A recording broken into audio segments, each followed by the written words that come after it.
Today on Newsbeat, a close call at the White House prompts the Secret Service to take action. And a local coffee shop may be going down, but not without a fight from its customers. Also, how are the schools across the country trying to put an end to sexual assault? All this and more, Tiger TV's Newsbeat starts now.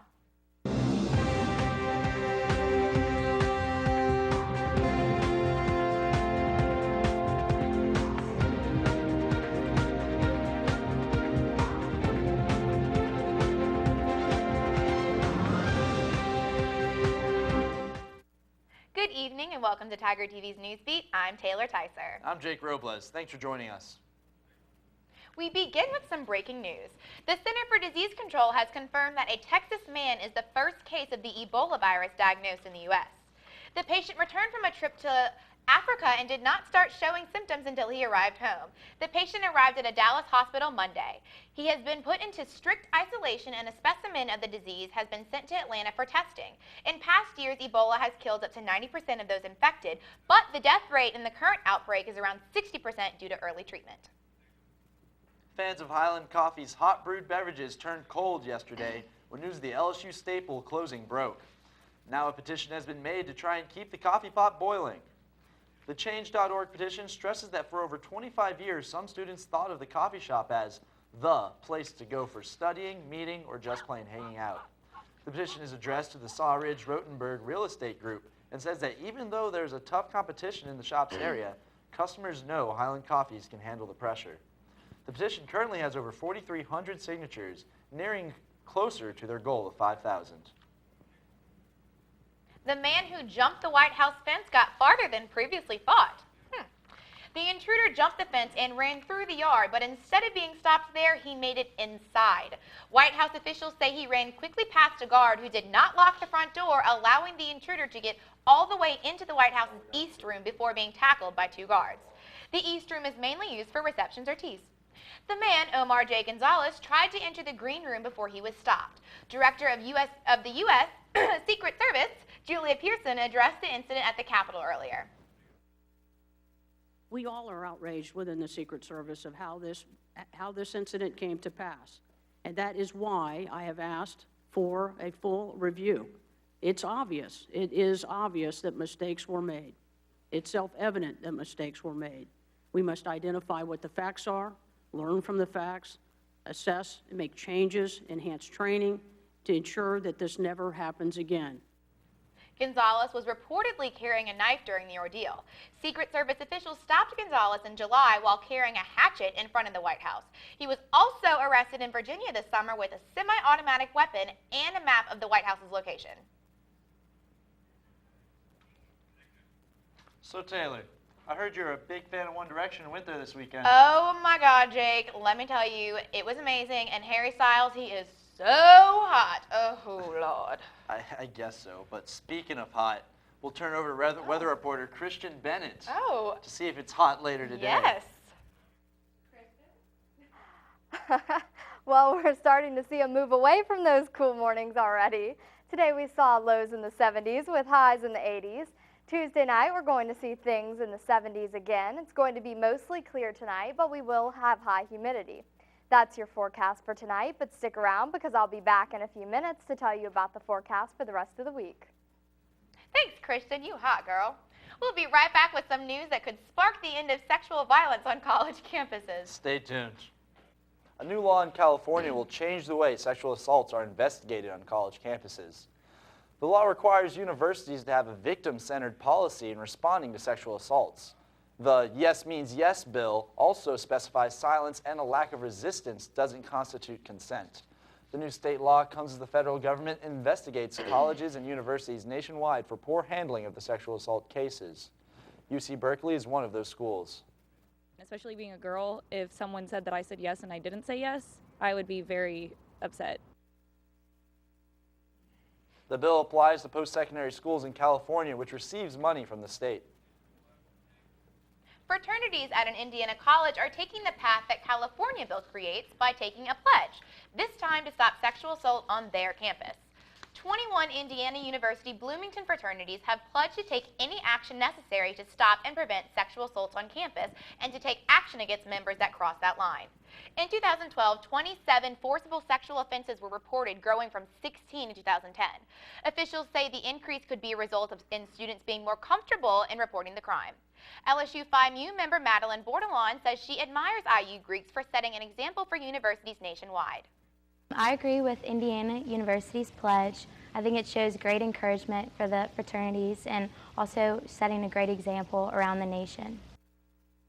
LSU offers the Lighthouse Program, a support group for victims of sexual assault. More information on the group's work can be found at the Student Health Center. And now for a trip around the world. We turn to World Report anchor Bess Cashley with her top 5 news stories from across the globe. Thanks, Taylor. I'm Bess Castley with your World News Update. Here are your top 5 stories from around the globe.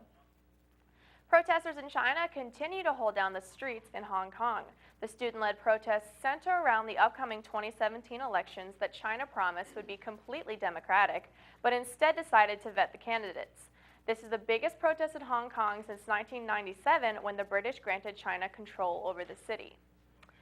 And we can't seem to go a week without talking about ISIS. The British military carried out their first airstrikes against the terrorist organization today. The Royal Air Force dropped a bomb on ISIS weaponry that was shooting at Kurdish ground forces in northern Iraq. They also shot a missile at an ISIS pickup truck. Both strikes were successful. Now to Japan, where a volcanic eruption has left 36 people dead. Mount Ontake exploded on Saturday without warning, killing hikers in its path. Authorities estimate that there were 200 to 250 hikers in the area, but most of them were able to get away safely. Seismologists warned that another eruption could be imminent in the next few days. According to the World Wildlife Fund, the world's animal population has decreased by half in the past 40 years. The WWF says the decline comes from too many people killing and eating animals, as well as destroying their habitats. The report is released every 2 years, and 2014's comes with the strongest warning of the risks that come with the decline in the world's wildlife. Not only are animals being affected, but humans could face consequences as well, including billions in economic losses. Continuing with environmental disasters, the 4th largest lake in the world has disappeared. The once expansive Aral Sea in Kazakhstan has completely dried up since it started shrinking 14 years ago. The land that is now exposed is a toxic desert riddled with fertilizers and chemical runoff. Scientists said that the lake's disappearance has also affected the local climate, making winters colder and summers hotter. And now you're updated for the week. Back to y'all at the desk. Thanks, Bess.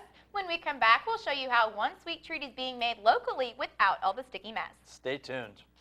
Welcome back, and thank you for watching and getting the latest buzz about what's going on.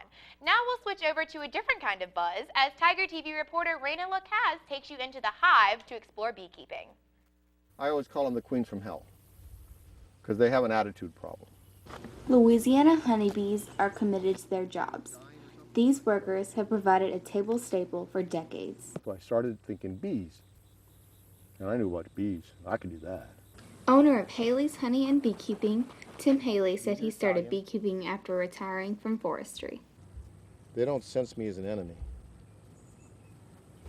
After 20 years, he still manages to hold on to his passion. I'm not a happy camper, but that's neither here nor there. Unless it decides to fly away at 250 flaps per second. The bee suit is this. It's like a good, really good raincoat, but when it all goes to hell in a bandwagon and it's raining 5 inches every 3 or 4 minutes, you're going to get wet. Haley is faithful to the members of his hive, no matter how many times they sting him in the back. You didn't listen to steps 1 and 2 and take her for what she was trying to tell you. You can take number 3, and then she'll sting you. Haley's worst experience with a swarm left him covered in bee stings. Now for a bee, that's a dangerous position because then they die. Despite the danger, Haley's work has sweet benefits. If the workers find an empty cell, they'll put honey or pollen in it. His reward for a single season is 30 gallons of honey per hive. They are pack rats with honey. He said the bees have taught him how to communicate with people, but he feels more at home with bees. Well, you know, the bees don't really care what you look like. For Tiger TV, I'm Raina Lacaz. A single honeybee typically makes 1/12 of a teaspoon of honey in a lifetime. Studies also show that bees can recognize human faces. Now for the rest of this week's weather, we go back to Christian. Now, Wednesday we're going to see highs in the 80s with lows in the 70s. We've got about a 60% chance of rain tomorrow, so you may want to grab your umbrella. We'll also see humidity at 74% and wind speeds around 4 miles per hour. If we take a look at the rest of the week, we're going to see highs in the 80s with lows in the 60s. We've got a chance of afternoon showers for the next few days, but they're going to be mostly sunny skies. This is your weekend weather. Back to Jake and Taylor at the desk. Thanks, Christian. Well, that's all the time that we have for today, but don't forget you can watch us online at tigertv.tv or on our YouTube channel. You can also follow us online on Facebook and Twitter. Thanks for watching, Tigers. We'll see you again tomorrow.